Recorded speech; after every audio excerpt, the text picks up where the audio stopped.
In this video, I'm going to demonstrate the use of the validation summary control in ASP.NET. Now, the validation summary control is unique in so much that it allows you to take all the error messages from the other controls and roll them into one nice, clear description of what the user needs to do in order to submit the page back if there were errors or problems on it. So instead of having the descriptions next to each one of the controls as we've done so far in the series, what we can merely do is add all those messages up at the very end using the summary control. So what I'm going to do is scroll down, select the validation summary, and plop it on our form. I'm going to move it out and make it plenty big. The first thing I'm going to do is change the text property to please rectify these problems. Okay, notice that as we change the header text property that it shows up here within our control. And so let's merely do that and click run and see what happens. This time when we run it, we're going to make sure that every one of the fields is wrong. So for example, I'm not going to type in a username. I'm going to make sure that the passwords do not match. I'm going to type in an invalid email address. I'm going to type in a yearly income of $13. And here I'm going to type in no. When I click OK, notice that all the descriptions here still come up, but additionally, here is a list of things that they need to fix. Enter a username, make the passwords match, and put between $10,000 and $200,000. Use a valid email and type yes in the confirmation box. Okay, so the question might come up, where did these values come from? Well, that's pretty simple. Let's go back into our application and take a look at some properties for each of the existing validation controls that we had on our web form. So the first thing I'm going to do is scroll up here and take a look at, for example, my required field validator. And notice that I changed the error message. It used to be something like required field validator, but now I've just selected enter a username. So that's different than the value that's in the text that comes up next to the control. So what I want to do is change this so that the full text of the message doesn't come up, but instead we just add an asterisk next to each one of the fields that have problems and then give a longer explanation down here within the body of our validation summary.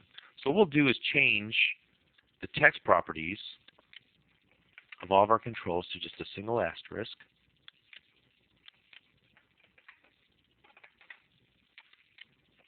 Take just a moment.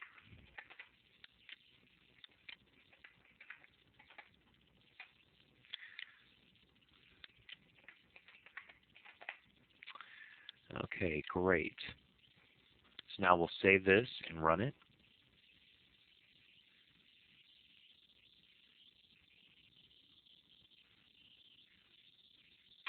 And after just a moment, we have our form again. I'm going to just try to break it.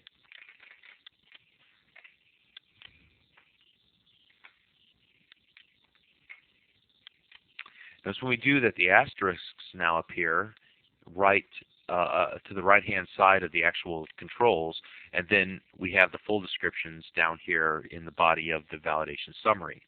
Now, there's one other thing that I want to show you before we conclude this video. The validation summary has a couple of neat things that you can do with it. For example, let's take a look at some of the properties.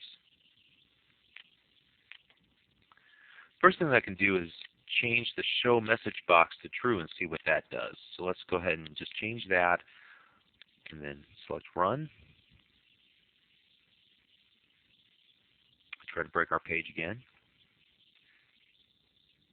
just so you can see the different options that you have available to you as you use these controls.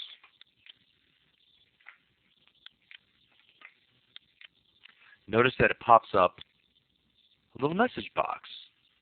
Please rectify these problems. Enter a username, make the passwords match. This is great. All I had to do was set one property, and all of a sudden we have a message box pops up. Also, I have it still here represented. And I could probably only turn up the message box and just make this invisible. Probably whatever I prefer to do. I can change the settings and make it work. One last thing that I want to show you is that you can actually format the validation summary control by using the display mode. So what we can do is change it from a bulleted list to a single paragraph, to just a simple list. Let's change it to a paragraph. And then what we could do is put commas next to each one of our error messages, but we won't do that. So it won't look quite right, but you'll get an idea of making it more of a friendly message as opposed to a bulleted list, perhaps.